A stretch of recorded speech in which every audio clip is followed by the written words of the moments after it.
righty. My name is Howard Eber, and I am an alcoholic.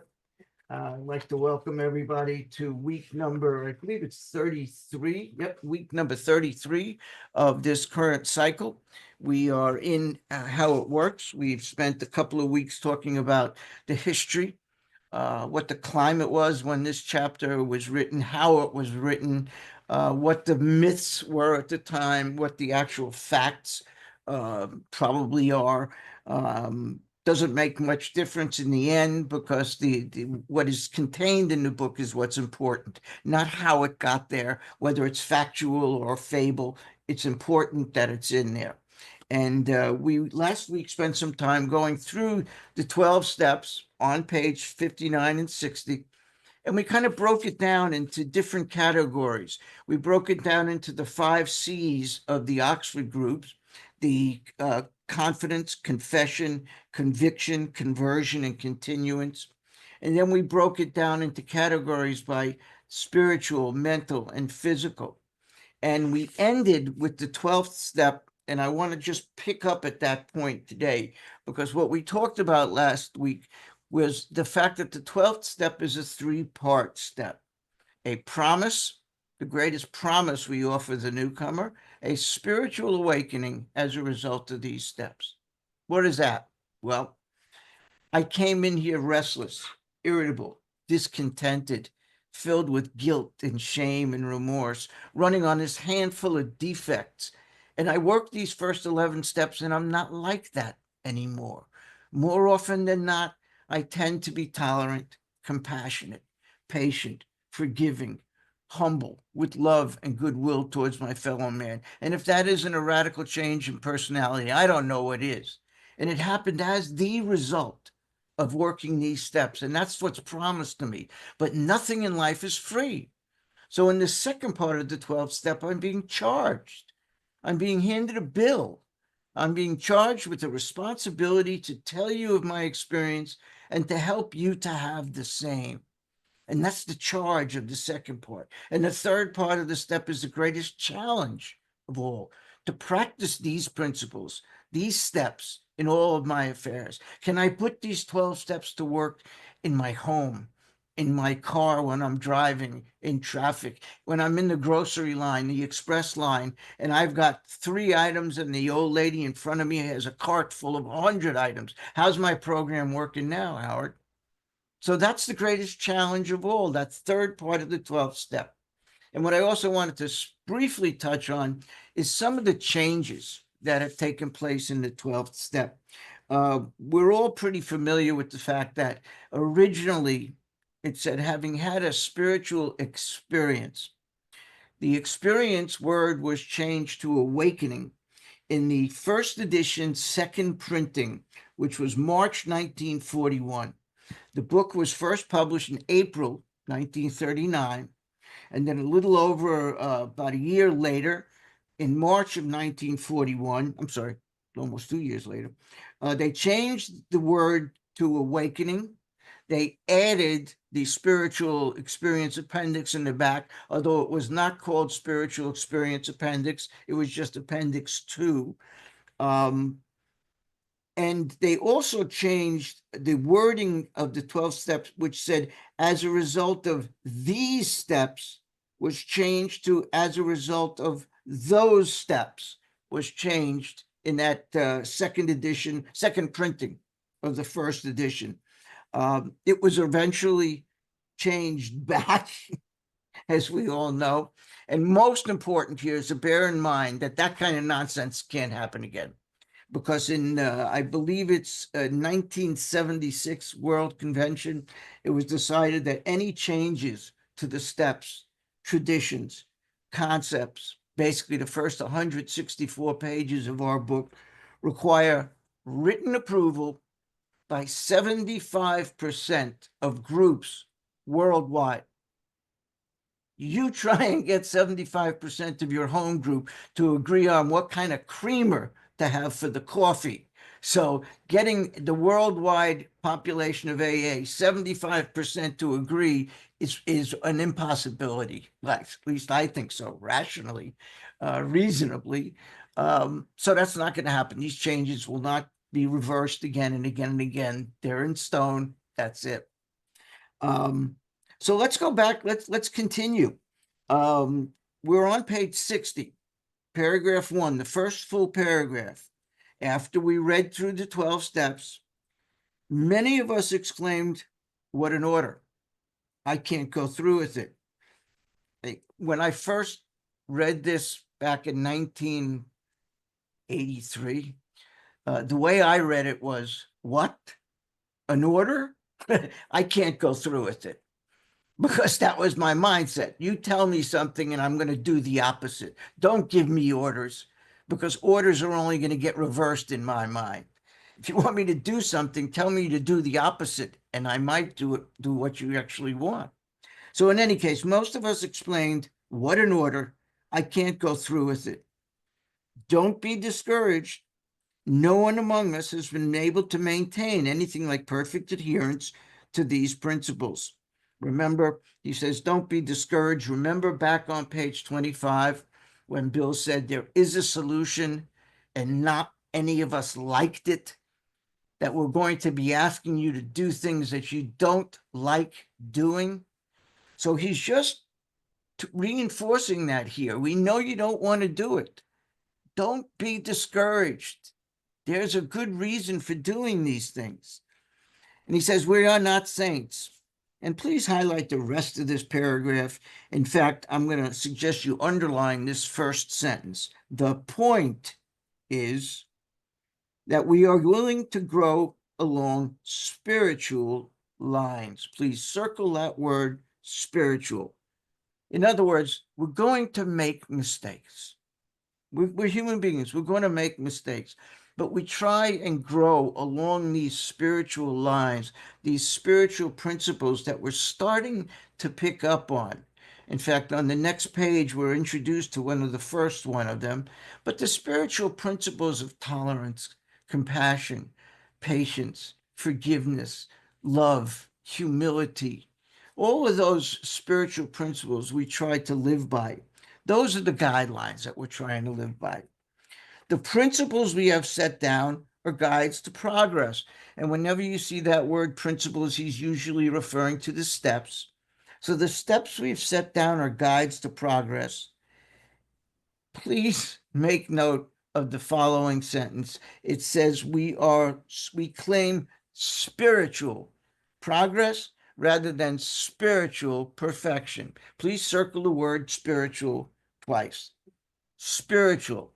Sometimes I hear people using this line and saying, we claim progress, not perfection. And they use that as a hook to hang all kinds of horrible behavior, knowing that I did the wrong thing, but hey, God's not finished with me yet. This is about progress, not perfection. That's not what the book says. We are trying to live along spiritual lines. We just said that. I just mentioned some of those principles. And so we're going to claim spiritual progress if we can live along those lines. We're not going to be perfect. We're going to make some mistakes. Maybe we won't be compassionate. Maybe we won't be forgiving in some situations, but we'll be mindful of it, and we'll have a process to reverse that, to change the way we think. And if we change the way we think, we will change the way we act, because all action is born in thought. I can't pick up this pen without my brain transmitting to my arm, to my hand, to my fingers, to commit to the action of picking up the pen. All action is born in thought. And we're going to be talking more about that later on today. Continuing, our description to the alcoholic. Let's underline that. And we're talking about the doctor's opinion, Bill's story, and chapters 2 and 3. The chapter to the agnostic, obviously, chapter 4. And our personal adventures before and after make clear 3 pertinent ideas. Whenever anyone asks me, and they don't do it so much anymore, but every once in a while I'll still get it. People ask, how do you work the first 2 steps? There isn't any directions for it. If you read the book, You jump onto it at the third step, which we're going to run into in a moment.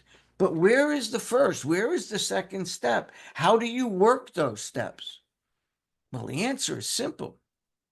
You don't. The first two steps are not working steps.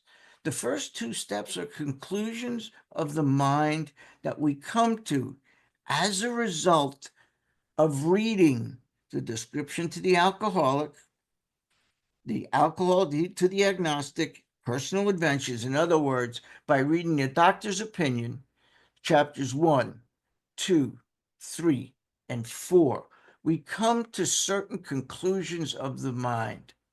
And that's what steps 1 and 2 are. They're conclusions, they're mindsets. And we come to those conclusions by reading that material. And what does it look like? What are the conclusions that we come to? Well, here it is. A, that we were alcoholic and could not manage our own lives. To the left of that, please write step 1. That's a reference to step 1, that we're alcoholic and couldn't manage our own life. B, that probably no human power could have relieved our alcoholism. And that to the left is step 2, part of step 2. C is the rest of step 2. It says that God could and would if he were sought. Originally, remember it said the original writing was that God can and will. I kind of like that, but that's what they changed. It now says that God could and would if he were sought. That's the rest of step 2. Now, on the right side of those A, B, and C's, I'm going to suggest in the margin there you add another note. Next to A, I'm going to write admission. A is admission, saying, I can't. That's what A is. I can't do it. I can't fix me. B is concession. Concession. And that concession is that he can or she can. So A is I can't. B is he or she can. And C is not, so I think I'll let him. I've heard that so many times, and that's not what C says to me. What C says to me is, so I better go find him. A is I can't. B is he can. C is I better go find him.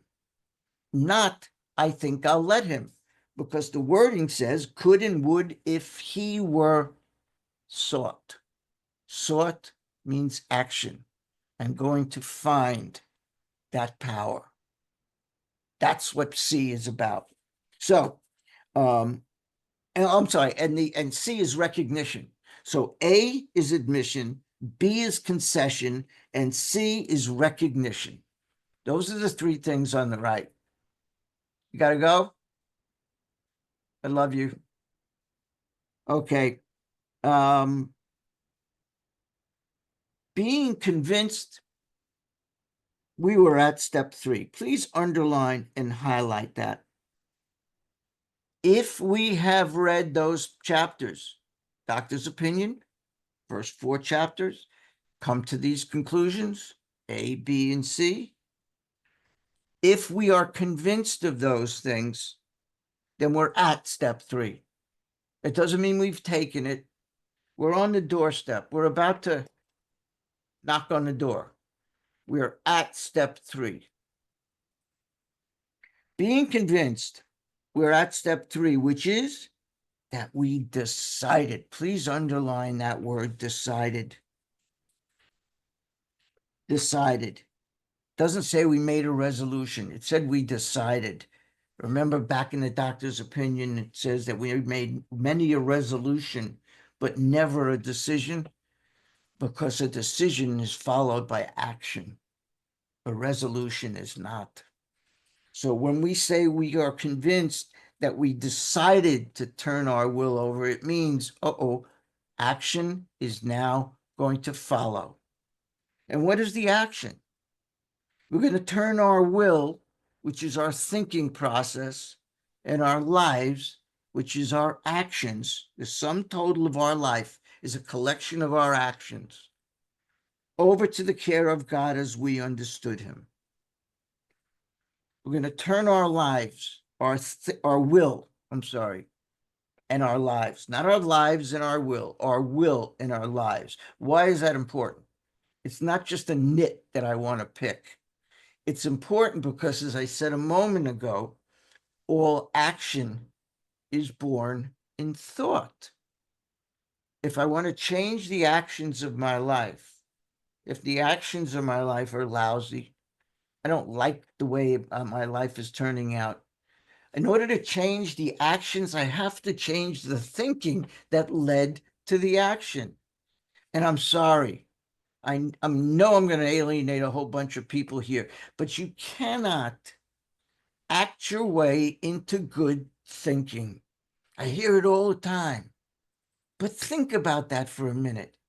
If I say I'm going to act my way into good thinking, that started with an idea, didn't it? It started with me thinking something. I'm thinking I could act my way into good thinking. Once again, all action is born in thought. So think about that a bit. Next time you hear that even if I say I'm going to act my way into good thinking, that infers that there was a thought that I followed up with. Okay. We decided to turn our will and our life over to the care of God as we understood him. Just what do we mean by that? Just what do we do? Well, just what do we mean by that is going to be covered in the next 3 pages. From here to page 63, we're going to talk about what does that mean. But as far as just what do we do, that's the rest of the book. The rest of the book is going to tell us what we do. The entire program of AA, if you think about it, is about step 3. I think about that a bit. The rest of the steps are about how I turn my thoughts and actions over to the care of God. The first step is recognizing I can't do it. The second step is recognizing there is a power that can. And the third step is my decision to let that power into my life and change my life. So the entire program really is about, it builds up to the third step. And then after the third step, it's about how I turn my thoughts and my actions over to the care of God as I understood him. It all starts. Step 3 is the gateway. Step 3 is like the face of a contract. You know, when you sign a legal contract, the real important stuff is usually contained on the first page, and you have to sign it. And then on all the succeeding pages, you just generally have to initial every once in a while. And that's the way I think of the third step. The third step is the contract. I sign that contract. And the rest of the steps are the places where I initial on page 2 and 3 and 4 and 5 and 6 to get through the rest of the steps. It's a contract, and we're just signing off on different proposals within that contract.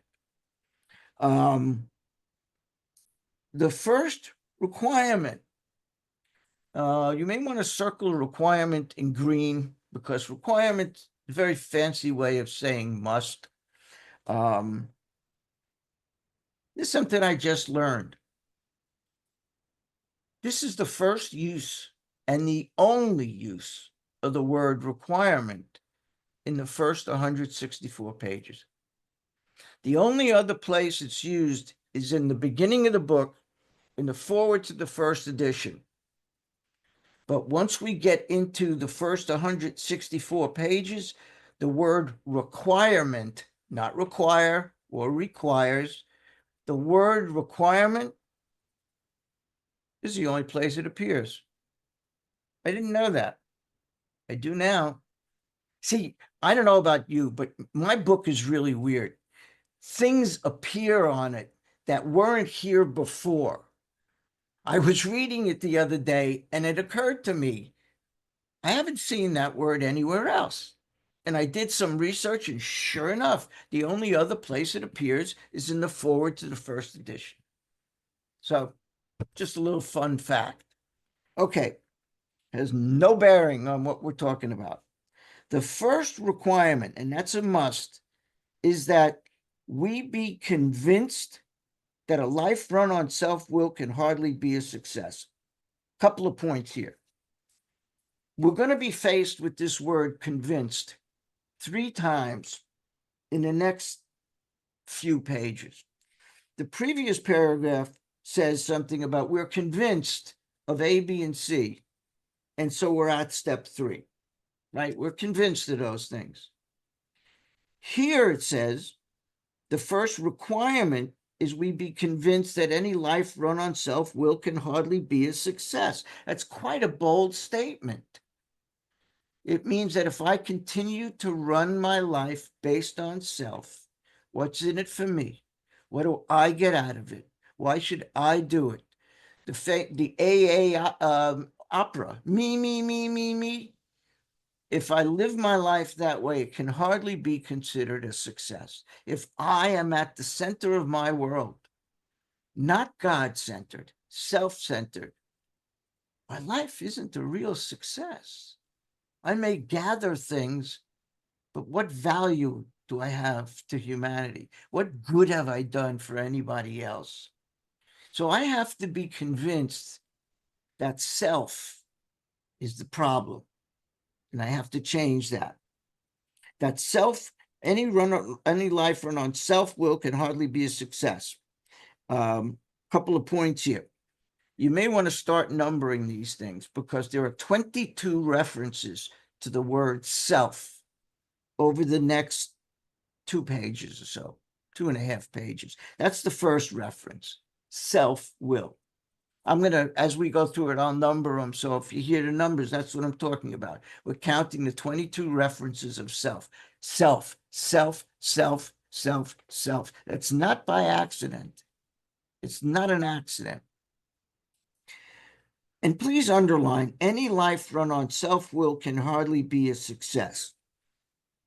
When I make decisions based on self, what's in it for me? Me.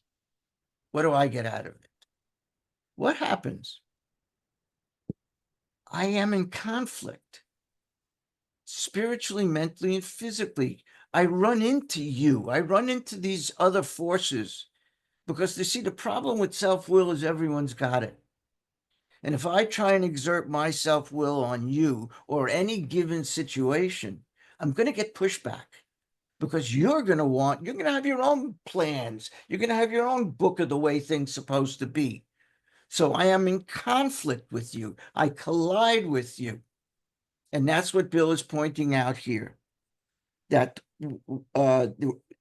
a life run on self-will, and self-will can hardly be a success. When I run my life on self-will, I am almost always in collision with somebody or something. I make a decision based on self, and I collide with the forces around me, spiritually, mentally, and physically. Even though our motives are good. You ever hear of doing the wrong things for the right reason? I always said my motives were right. I may have done some lousy things, but my motives were right. If your actions betray that, then that's what you're displaying. It's what you do that counts, not what you think. So, most people try to live by self-propulsion. Number 2, self-propulsion. And please underline this next sentence, this next phrase. Each person is like an actor who wants to run the whole show. I'm an actor. I am in a secondary position. I think I'm running the whole show, which means I think I'm in the primary position. So I'm coming into this as number 2, thinking I'm number 1. And he explains it a little bit further. He says that we want to run the whole show is forever trying to arrange the lights, the ballet, the scenery. We try and control even inanimate objects, the scenery, for Christ's sake, the lights. We're not trying to control just people. We're trying to control everything. And we are not in the control business. We think we are. We're in the secondary position, not the primary position. So we try to run the whole show, range the lights, the ballet, the scenery, and please underline, and the rest of the players in his own way. Please highlight the next sentence. If only his arrangements would stay put, if only people would do as he wished, the show would be great. Now, in my book, I've made some changes in that sentence. In my book, it says, if my arrangements would only stay put, if only people would do as I wished, the show would be great. I'm going to make a suggestion.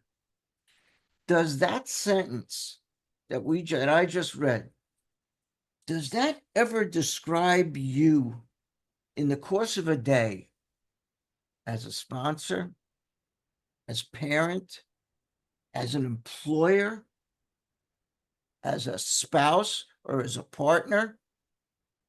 If only the wife would do as I want her to do. If only my sponsees would just do as I want them to do, everything would be great. We fall into it. Very often, we fall into it. We sometimes slip into that role of director in our everyday life. And the question we have to ask is, how does that usually work out? It doesn't work out very well. So, and again, if we play God, and that's what this sentence tells me, if only people would stay put, if people would do as I wished, in other words, I'm playing God. The problem with self-will, once again, is everyone's got it. I can't force my will on you because Bert and Tommy and Jamie and Sandy and Andy and Charlie and Rita, you all have your own book of rules. You want it to go play out this way. Well, I want to play it my way. We are in collision. I collide with you, with those forces. And we're about to see what happens when we collide with those forces. Excuse me. Everybody, including himself, incidentally, self, number 3, third reference to self, would be pleased. Life would be wonderful. You may want to underline that. And above it, I've just written the word delusional. Remember, a couple of chapters back, we defined delusional as convincing ourselves of something that's not true, convincing ourselves of a lie, and convincing myself that if only everybody and everything would do as I wanted, everything would be wonderful. And I don't need to look too far for proof of how delusional that is by looking at the condition of my life when I do those things. Doesn't turn out well. So I convince myself of something that's not true. So in trying to make these arrangements, our actor may sometimes be virtuous. Virtuous just means principled, noble, righteous, morally excellent. So if I want to get my way, we are very, addicts and alcoholics, we are extraordinarily good manipulators. If I want to get my way, I was delusional to the point where I convinced myself that I could convince you of almost anything. I can get you to do almost anything if I tried hard enough, if I rested hard enough, if I asked enough questions, if I found out enough about you. I could play whatever part I had to play. So sometimes I appear virtuous. I'm principled, I'm ethical, I'm righteous, I'm noble. He may be kind, considerate, patient, generous, even modest and self-sacrificing. I love that. Incidentally, self-sacrificing. Number 4, self. I could be the martyr, in other words. So I could be noble, I could be virtuous, or I could be the martyr. In order to get you to manipulate you into doing what I want you to do, I can be very resourceful. On the other hand, I may be mean, egotistical, selfish. Self is number 5, selfish, and dishonest. I can play the villain. But as with most humans, he's most likely to have varied traits. And incidentally, you may want to personalize that whole paragraph. The first sentence, I said I personalized that if only my arrangements would stay put, if only people would do as I wish, the show would be great. The fact is that I personalized the rest of the paragraph as well. But it was most important that I get that first sentence. So if you want to change the rest of it, go right ahead. That I may be sometimes quite virtuous, I may be kind, considerate, so on. Okay, what usually happens? Okay, I try being a villain, I try being the martyr, I try being virtuous to get my way. What happens? Show doesn't come off very well. I begin to think there's where the trouble begins. I begin to think. I invite the predator into the decision-making process. That thinking process got me into these jams. So what do? I invite the predator in to help me get out of this jam. Albert Einstein said that you cannot use the same thinking to solve the problem that got you into the problem in the first place. So that sentence is real important. He begins to think. That's where everything starts to go downhill from there. But what's the first thing I thought? Here's the thought. I begin to think, and what do I think? Poor me. Poor me. Life doesn't treat me right. I'm the victim. And what do?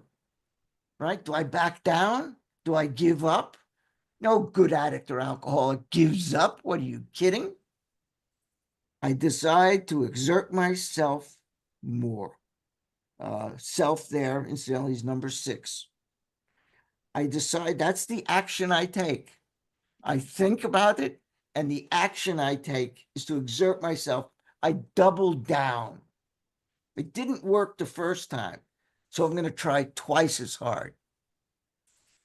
He becomes, on the next occasion, still more demanding, still more mean. I can be mean, or I could be gracious. I could be kind.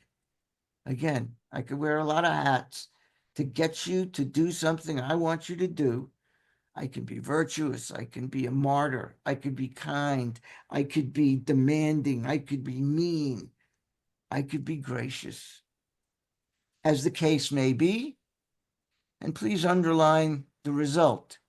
Still, the play does not suit him. So my way didn't get me far in the beginning. So I double down, double will, and I get double the lack of cooperation. It doesn't suit me. So what do? I try double down, doesn't work. What's the next thing I do? I'm going to keep this polite, and I'm going to say I eat humble pie. Okay? I've said it the other way sometimes. I eat that other word. If I have to eat that to get my way, I'm going to do it. And here's what it looks like. Admitting I may be somewhat at fault, please highlight this sentence incidentally. Admitting he may be somewhat at fault, underline somewhat at fault, He's sure other people are more to blame. Please circle the word fault and circle the word blame. What's the difference? Well, here's what I think. The word fault means a slight crime or offense that I may have committed a slight offense.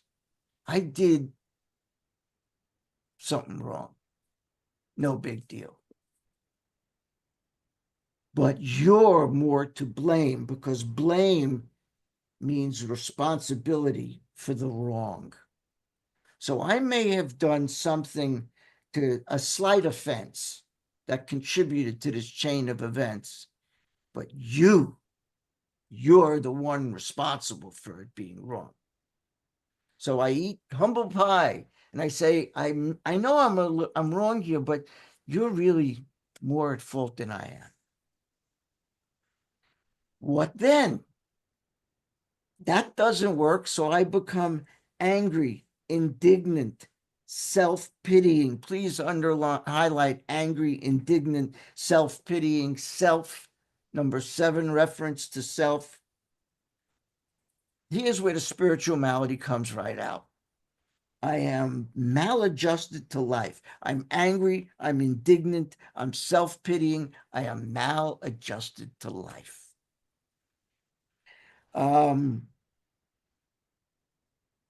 What is his basic trouble?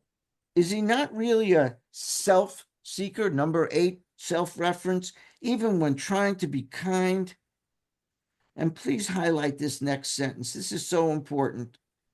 Is he not a victim of the delusion that he can wrest satisfaction and happiness out of this world? And please underline, if he only manages well. Let's break that down a bit. I'm a victim of a delusion. Delusion, once again, I've convinced myself of something that's not true. I've convinced myself of a lie. And the lie that I convinced myself is that I can wrest satisfaction. And rest, think of wrestling. To wrest something is to take it by force. Rest means to take by force. So the delusion that I am suffering under, the lie that I'm believing, is that if I could manage you well, I can get what I want. If only you would let me do that. Now, this is insane. This is a sober delusion. There are 2 delusions referred to in this book. This is the first one, the second one. If you remember, there's also the drunk delusion. So let's keep our place here on page 61 and turn back, if you would, to page 30, paragraph 2.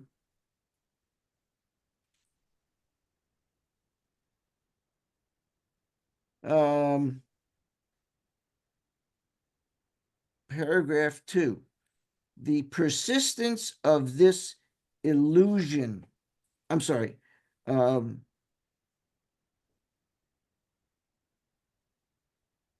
am I? I'm sorry.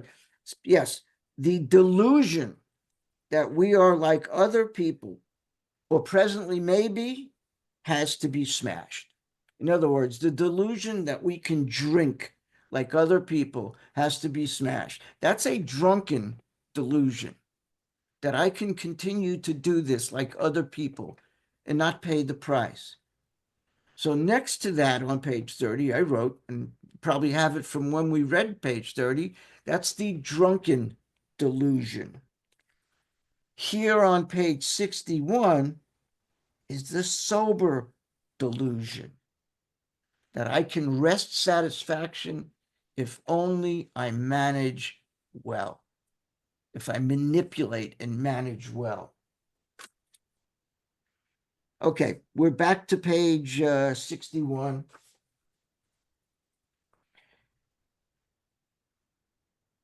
Is it not evident to all the rest of the players that these are the things he wants?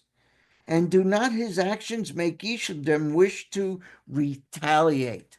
There it is.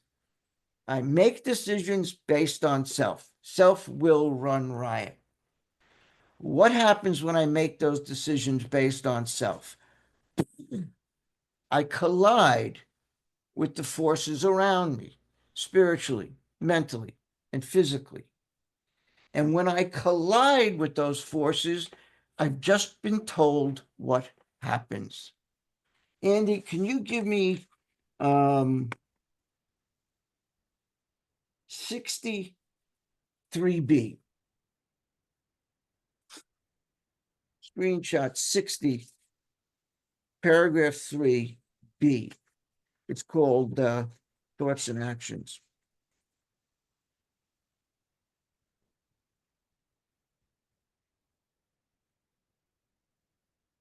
This is just a summary of what we've just been talking about.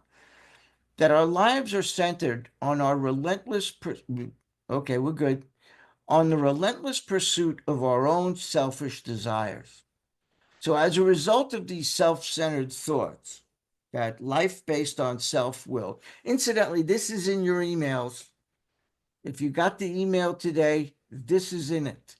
If it isn't, please drop me a line at thebigbookstudy@aol.com, or better yet, wait till tomorrow or the day after. Andy will have them put up on our website, which is thebigbookstudy.com, or you can look on our Facebook page because it's already there.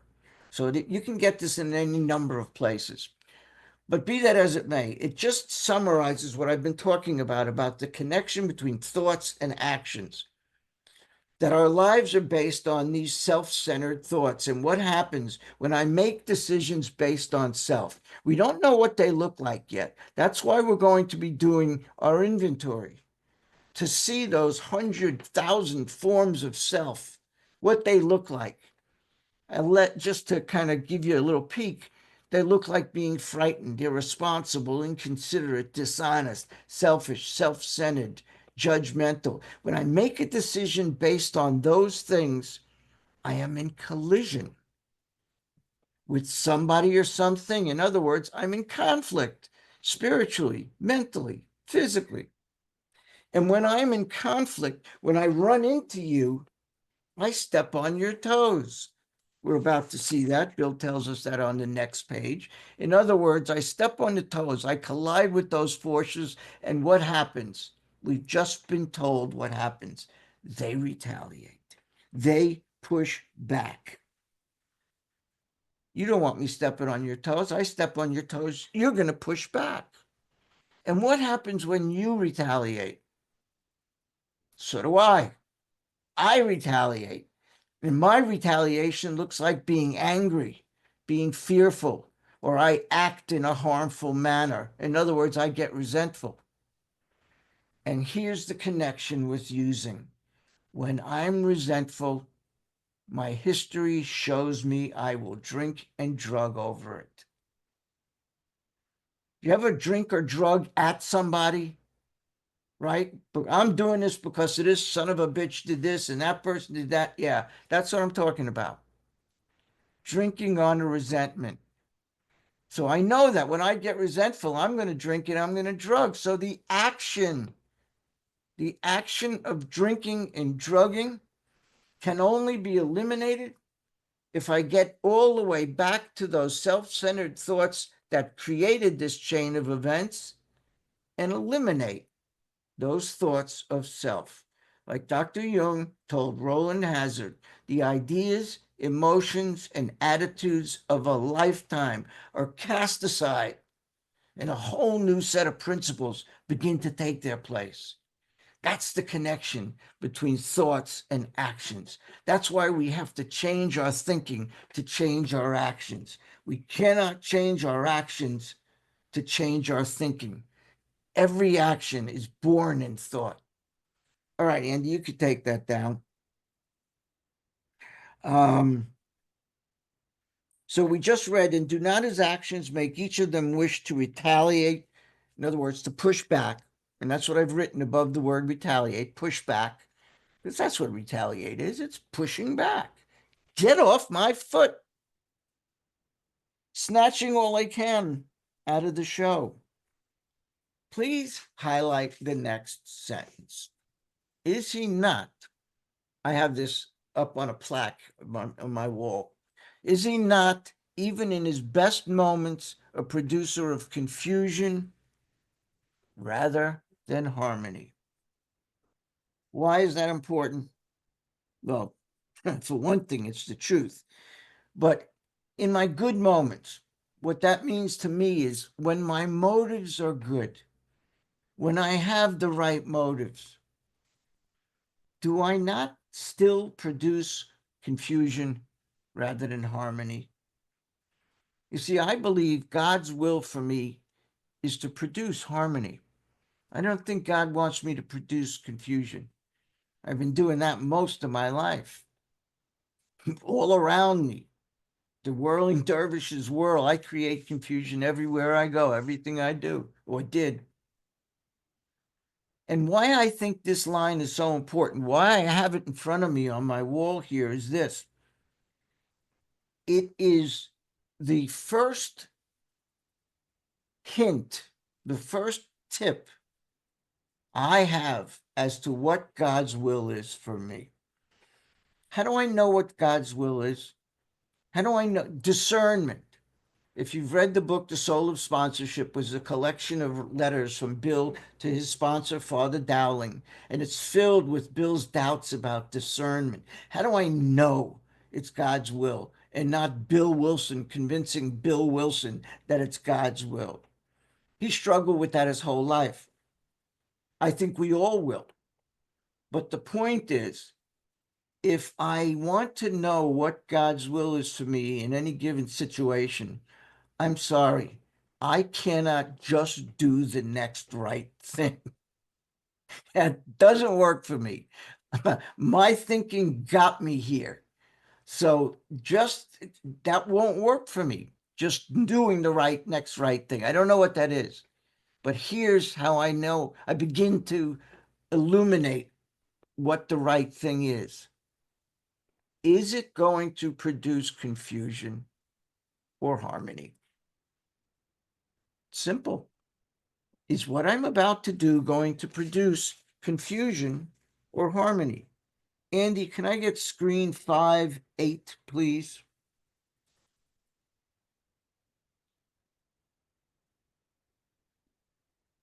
I made up a series of these graphics about self-will versus God's will.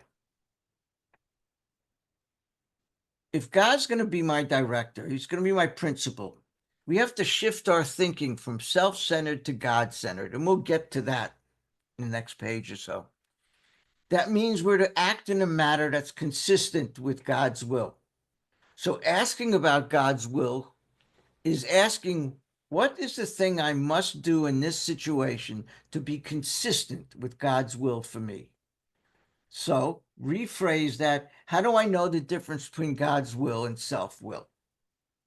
Well, is it going to produce confusion or harmony? Like it says over here, ask yourself this. Is this thought or this action that I'm considering going to produce confusion or harmony? If it produces confusion, harmony, I believe it's God's will for me. If it produces confusion, not so much. I don't think God wants me to produce confusion. I may be wrong. If you disagree with that stuff, we can talk about it later. But I think this is a very simple way to analyze. At this stage in my recovery, on page 61, how do I know what God's will is for me on an everyday basis? When I face indecision or doubt, I don't have the information I'm going to get in the next 60 pages to rely on. All I have is what I just read. So how do I know what God's will is for me? Is it going to create harmony or confusion? Try that next time you're unsure. Now, I've prepared a few others here because we have a few different ones that we could fool around with. For example, we're familiar with the Oxford group, right? Andy, can I have 5-9, the next one? We have the Oxford principles: purity, honesty, unselfishness, and love. So why not use those 4 principles to ask the same question? Is what I'm going to do going to produce honesty, purity? Purity is just, I mean what I say and I say what I mean. No ulterior motives. See, for a long time, I didn't know what purity meant, and I went along with it until I finally had the guts to ask someone. It's just, you mean what you say and say what you mean. No hidden motives. Absolute unselfishness and love is what I'm considering doing going to produce harmony or confusion? Is it going to produce honesty, purity, unselfishness, and love? If it does, it's clearly God's will, because I believe God wants me to be loving, unselfish, pure, and honest. Wants me to be a source of harmony, not conflict. So next time you're in that jam, and incidentally, these graphics are also in your emails. And if you haven't gotten it, they'll be up on our website. They're on our Facebook page as we speak, or you can send me an email and I'll get it to you. Andy, let's take a look at 5-10, because there's a third one in this series. As we go through this step process, let's leave this for a minute. No, Andy, let's leave that. I forgot about that. What I just suggested about using purity, honesty, unselfishness, and love as a yardstick, Dr. Bob did the same thing. In 1948, Bob recalled that the absolutes were the only yardsticks AA had in the early days, before they had the 12 steps. He said he felt they held good and could be extremely helpful when he wanted to do the right thing, and the answer was not obvious. As always, this is Dr. Bob. As always, if I measure my decision carefully by the yardstick of the absolutes of honesty, purity, unselfishness, and love, and it checks up pretty well with these 4, then my answer can't be very far out of the way. How's that? Dr. Bob said the same thing. When we're unsure, ask yourself, measure it by the yardstick of purity, honesty, unselfishness, and love. And if it checks up and it measures up, it's probably God's will. Andy, let me go to the next one, 5-10. Because as we go through this process, we're going to be picking up other spiritual principles. Andy, you got 5-10 there somewhere? Yeah. As we go through, we're going to be picking up these other words as spiritual principles: tolerance, compassion, patience, love, forgiveness, humility, and goodwill. Those are the spiritual principles, the moral guides that I try and live by once I change my thinking. These are the things that Roland Hazard was told by Dr. Jung that have to replace his defective thoughts. To think of things in terms of, is what I'm about to do going to produce tolerance, compassion, patience, love, forgiveness, humility, goodwill, purity, honesty, unselfishness, love, harmony, all of those things. Pick any one or any few of them. Now, Charlie Parmalee taught me that, we could violate those things and we could live a reasonably happy life. But how far and how often can we compromise before we become compromised? So we have to be careful. We could make exceptions. This one time I could be a little inconsiderate. But watch out. Once you open that door, it's easier to do it the next time and the next time. And before you know it, you're more compromised than you are spiritual. Just a thought. And again, all of these handouts are in your email. Okay, let's get back to, if you would, page 61. And incidentally, the line I just read, is he not even in his best moments a producer of confusion rather than harmony? Drama, gossip produces confusion, doesn't it? When I participate in drama, the melodrama that exists in some people's lives around here, my God, if I get into that, it's just going to bring confusion into my life. And gossip. You know, we're going to read later on in the book, Bill says, we do talk about each other a great deal, but we temper it with love and compassion. When we gossip, that's a way of saying I'm better than that person. And what did Bill say? It's a polite form of murder by character assassination. I love that expression. A polite form of murder by character assassination. That's gossip. Okay, let's continue. 61, paragraph 2, bottom of the page, last paragraph. Our actor is self-centered. For those of you keeping score, Bert, that's number 9. Self-centered, number 9. Egocentric, as people like to call it nowadays. He's like the retired car salesman who lolls in the Florida sun. Oh, wait a minute. Sorry about that. I'm the retired car salesman. Let me reverse it. Let me read what it says. He's like the retired businessman. That's not me. Who lolls in the Florida sunshine in the winter doing nothing. I've added those 2 words because it clarifies his thought. The retired car salesman lolls in the Florida sunshine, and it is beautiful out here, doing nothing. That's my rationalization, is I think I do a lot. I don't lull. If I lulled, I'd have a beautiful coat of tan, and I just don't have time for lulling. Not even sure what it is, but okay.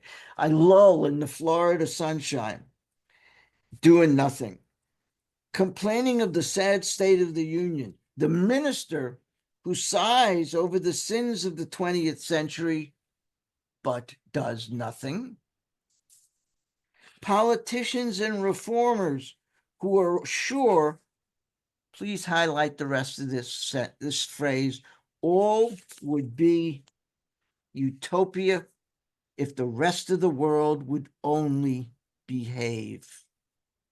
All would be, if everyone would do as I say, everything would be perfect. Because, Lord, I always know the right thing.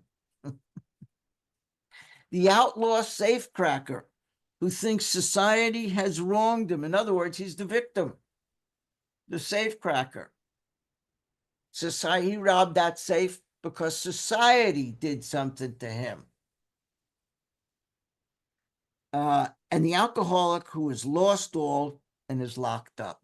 Again, the victim of our parents, of our society, of the penal system, of the military, of the police system, of the political system, a victim of all of these things.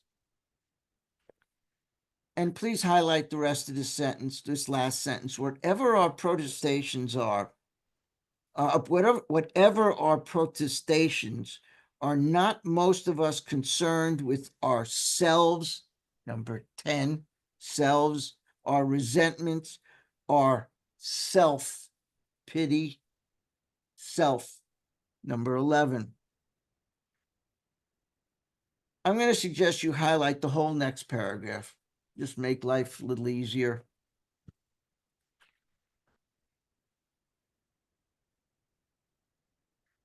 Selfishness, number 12, for those of you keeping score.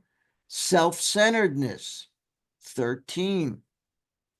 That we think is the root of our troubles.